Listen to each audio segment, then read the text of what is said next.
everybody, and welcome back to Aamsuntitledpodcast. I'm Am. Hi, if you've never met me before, it's really nice to meet you. Welcome to my Percy Jackson dedicated podcast. In today's episode, we are going to be talking about the best of Percabeth. So basically, my favorite Percabeth moments in Blood of Olympus. So far, I've done the entire first 5 books and um, most of the books in Heroes of Olympus, starting with Mark of Athena, when Percy and Annabeth are reunited. So, for today's episode, we're talking about their best moments in Blood of Olympus. Now, Blood of Olympus is a very, what's the word I'm looking for? There's a lot going on all the time in that book. So, I've only managed to extract 2 moments from this book, but they were just so unbelievably good. I had to just include them. Like I had to have a whole separate episode dedicated to them because they're 2 extremely well written moments. And like they're one of those moments that are so wholesome. You can't help but feel like, yeah, Rick's done it again. Like he's created beautiful moments again. So the first moment that we're going to be talking about is um the scene. Well, I think I can't remember exactly what's going on in the scene because it's been a while since I've reread those books. But basically, it's a scene between Percy, Annabeth, and Piper. So the quote from the book is Percy pulled Annabeth close and kissed her, long enough for it to get really awkward for Piper. Though she said nothing. She thought about the old rule of Aphrodite's cabin, that to be recognized as a daughter of the love goddess, you had to break someone's heart. Piper had long ago decided to change that rule. Percy and Annabeth were the perfect example of why. You should have to make someone's heart whole. That was a much better test. So, why that particular moment stands out to me is because it's almost like their love is inspiring other people. Like, Piper has seen the most true form of love in Percy and Annabeth in their relationship, you know. Um, they don't break each other's heart and things, you know, they're just in it together all the time. They back each other up. And I think Piper really appreciates that. Like, they're a kind of love that even her mum hasn't talked to her about. Like, there's people out there that can experience that.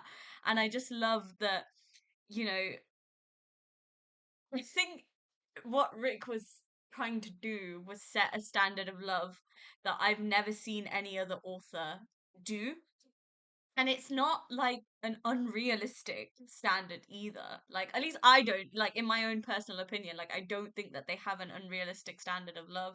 I think, and I truly believe this, like, with my whole head and heart, that if you want a love story, you want one like Percabeth, you know, somebody who is fatally loyal to you, you know, someone who backs you up in even the worst situation, somebody that picks you up when you've fallen down, you know, just somebody who makes you feel special, I guess. I don't know. Like I couldn't tell you guys what I'm looking for, but like that moment was just when I remember reading it and just being like, wow, like I'm glad that I'm not the only person in awe of their relationship. And I know that there are so many Percabeth shippers out there that feel the exact same way that I do.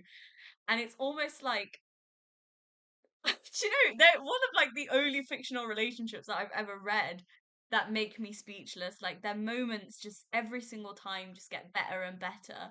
And Rick has written them in such a way where for a while, especially through like the first 5 books, it was very like not explicitly stated, but there was something going on in the background. And if you looked closely enough and you read between the lines, like there were moments there that were just like, oh, amazing.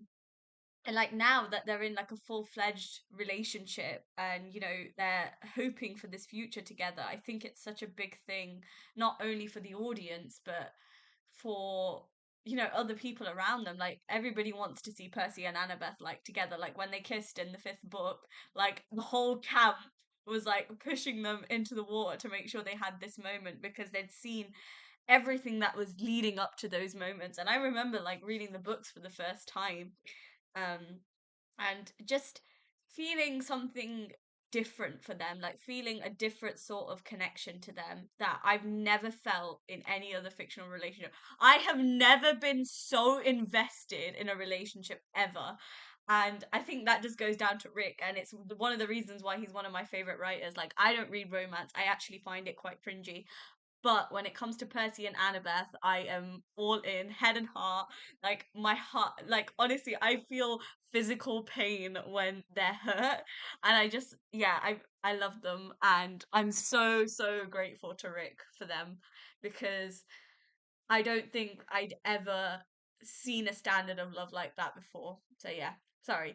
I just feel like I waffled a lot in that. I'm so sorry. It's just I wanted to kind of give you guys an insight into what I think about when I'm picking these moments out, basically. And the final moment that I'm going to be talking about is a moment that was just, you know, when you just get iconic moments in a story, like for me, this was the iconic moment. Like, this is the bit where I was like squealing in my hotel room when I read this scene. And it was, I'll read the quote to you guys actually while it's here. This is where he struck the earth, Annabeth said, where he made a saltwater spring appear when he had the contest with my mom to sponsor Athens. So, this is where the rivalry started, Percy said. Yeah. Percy pulled Annabeth close and kissed her. The rivalry ends here, Percy said. I love you, wise girl. Do you know, like, was he knows how much Athena hates him. Like he knows that Annabeth has been getting into fights with her mom over him.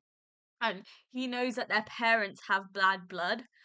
But in this moment he doesn't care. And he's never cared what other people thought of his relationship with Annabeth.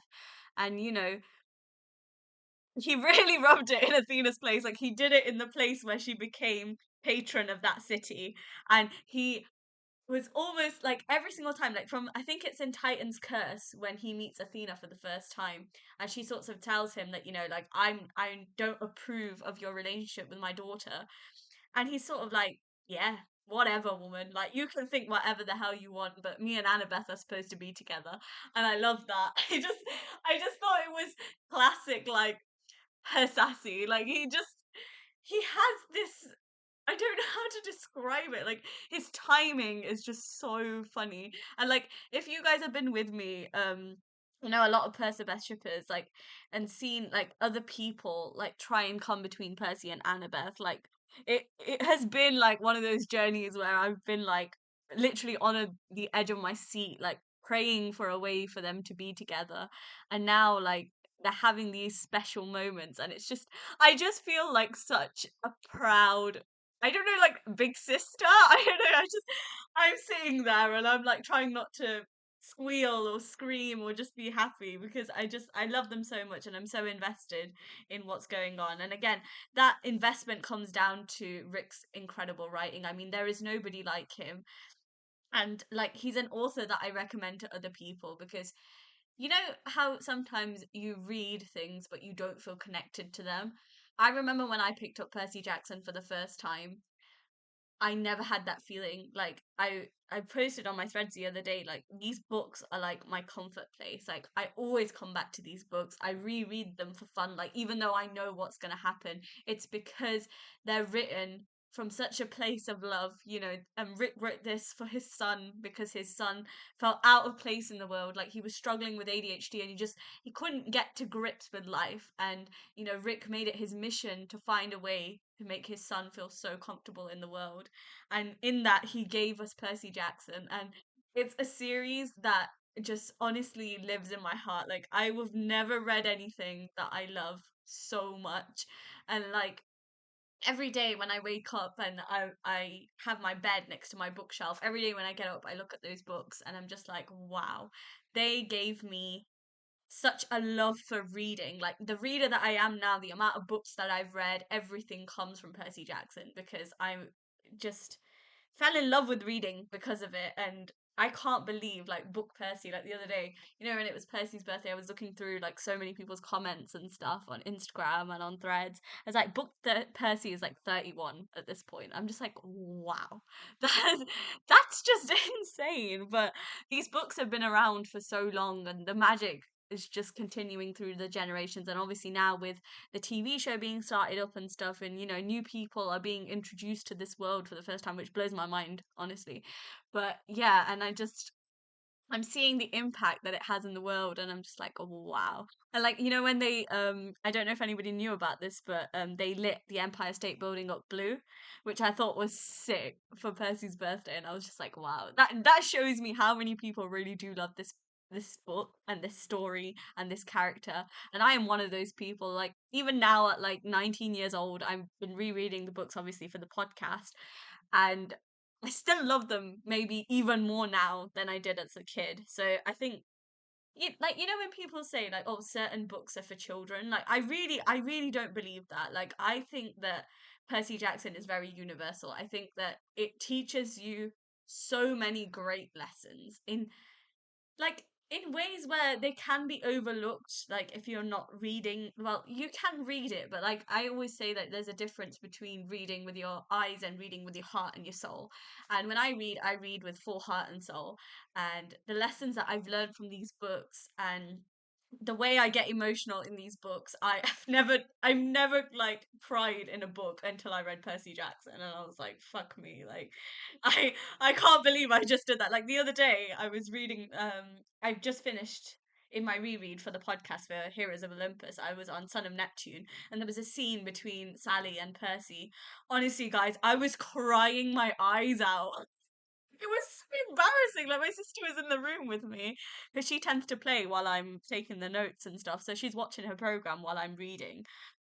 And she's like looking at me and she's like, "Are you okay?" I'm like, "Yeah, I'm fine. I'm just getting emotional." Goes, "Just don't mind me." She goes, "I never really see you cry." I'm like, "Yeah, I know. I just sometimes I just can't hold it back."